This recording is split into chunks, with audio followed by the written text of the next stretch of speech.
السلام علیکم فرینڈز، کیسے ہیں آپ سب لوگ؟ امید کرتی ہوں خیریت سے ہوں گے۔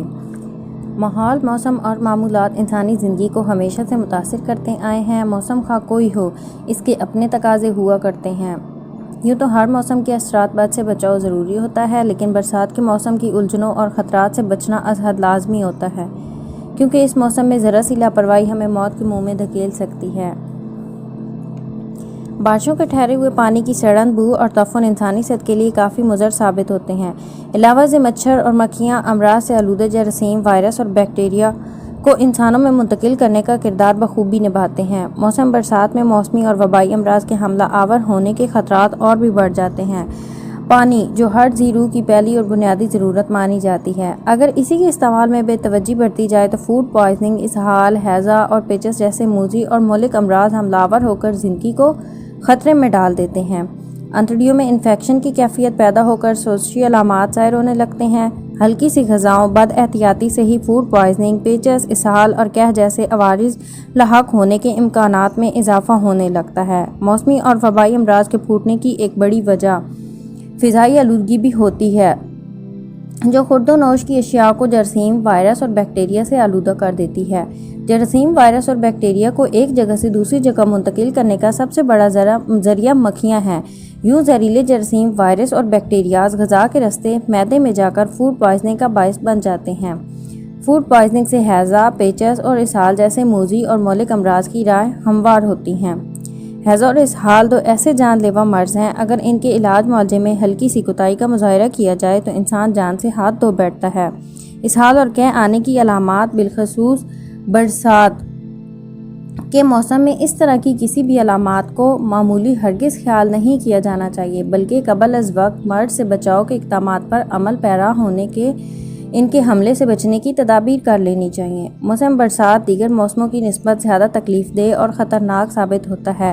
اس میں عام طور پر معدہ اور انتڑیوں کے امراض وبائی شکل اختیار کر جاتے ہیں۔ ان امراض کا اگر مناسب اور بر وقت علاج نہ کیا جائے تو یہ جان لیوا بھی ثابت ہو سکتے ہیں۔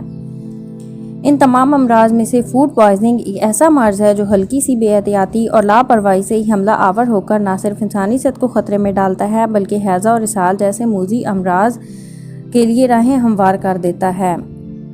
فوڈ پوائزننگ یا غذائی تعفن کو غذا سے پیدا ہونے والے بیماری کہا جا سکتا ہے۔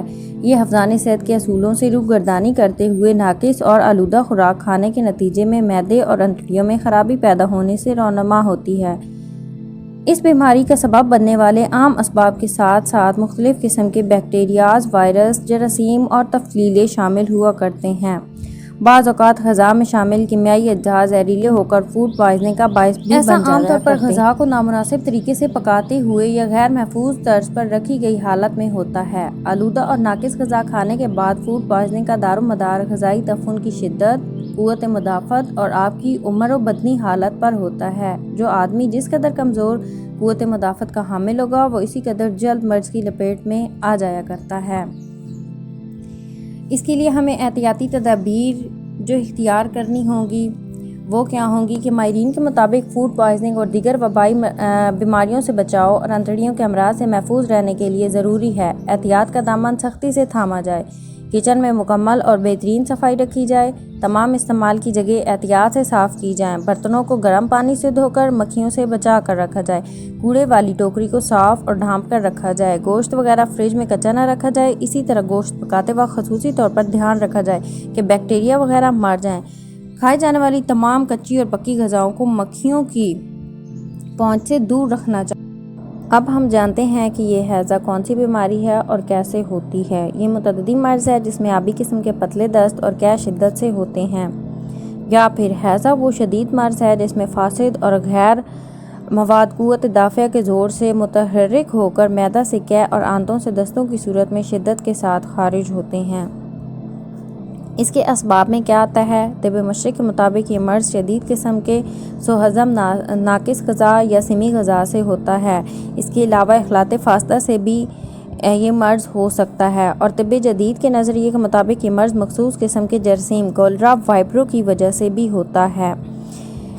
اس مرض کی علامات کیا ہوتی ہیں؟ پہلے درجے کی علامات بتاتی ہوں۔ شروع مرض میں بالعموم صبح کے وقت پہلے پیٹ میں درد ہوا کرتا ہے اور پھر قے اور دست آنے لگتے ہیں، اور یہ غذائی قسم کے دست ہوتے ہیں جو کہ بعد میں جلد ہی آبی دستوں میں تبدیل ہو جاتے ہیں اور چاولوں کے بیج کی طرح سفید ہوتے ہیں۔ مریض کمزور نڈھال ہو جاتا ہے، بعض اوقات قے نہیں آتی مگر متلی ضرور ہوتی ہے۔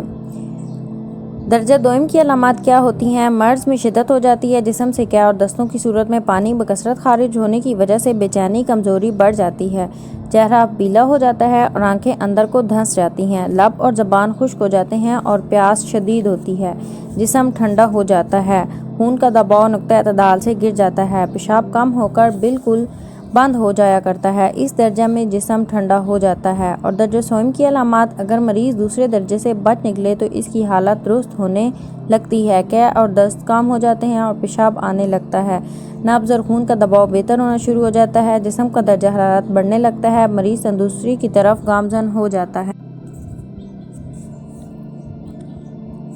اس کا علاج آپ کو کیسے کرنا ہے؟ ہیضہ خواہ کسی سبب سے ہو، طبیب کی یہ کوشش ہونی چاہیے کہ فاسد مادے قے یا اسہال کے ذریعے مکمل طور پر خارج ہو جائیں۔ اس کے لیے نیم گرم پانی زیادہ پلائیں تاکہ قے زیادہ ہو اور معدے کو فاسد مواد سے پاک کر دیا جائے۔ اگر قے یا اسہال کم آ رہے ہوں تو قے لانے والی ادویات اور اسہال لانے والی دواؤں سے طبیعت کی مدد کریں۔ اس کو جلد روکنا نہیں چاہیے، لیکن اگر کمزوری پیدا ہونے کا ڈر ہو تو مزاج کے مطابق دوائیں دے کر ان کو بند کر سکتے ہیں۔ ہیضہ میں مریض کو حرکت نہ کرنے دیں، مریض کو نیند لانے کی کوشش کریں، غذا بند کر دیں، شدید ضرورت کے وقت دی جا سکتی ہے۔ پوست لیمو منہ میں رکھنے سے قے اور اسہال بند ہو جاتے ہیں۔ امرت دھارا 1 سے 5 بوند تک پانی یا عرق گلاب 5 تولہ میں ملا کر پلائیں۔ نیم کی چھال، مرچ سیاہ ہم وزن پاؤ بھر پانی میں جوش دیں، جب 1/2 حصہ پانی رہ جائے تو چھان کر شہد ملا کر بے حد مفید ہے۔ اس کے علاوہ حب مسیحائی کا ایک علاج ہے۔ آک کی جڑ کا چھلکا، مرچ سیاہ ہم وزن لے کر ادرک کے پانی میں کھرل کر کے 1 رتی کی گولیاں بنا لیں۔ ایک گولی آدھا گھنٹہ کے وقفہ سے مریض کو عرق سونف 2 تالہ کے ہمراہ کھلا دیں۔ اس سے مریض جلد صحتیاب ہو جائے گا اور دوبارہ ہیضہ جیسی بیماری میں مبتلا نہیں ہوگا۔ ملتے ہیں اگلی ویڈیو کے ساتھ۔ چینل کو سبسکرائب کرتے جائیں اور بیل آئیکن کو ہٹ کرتے جائیں۔ اللہ حافظ۔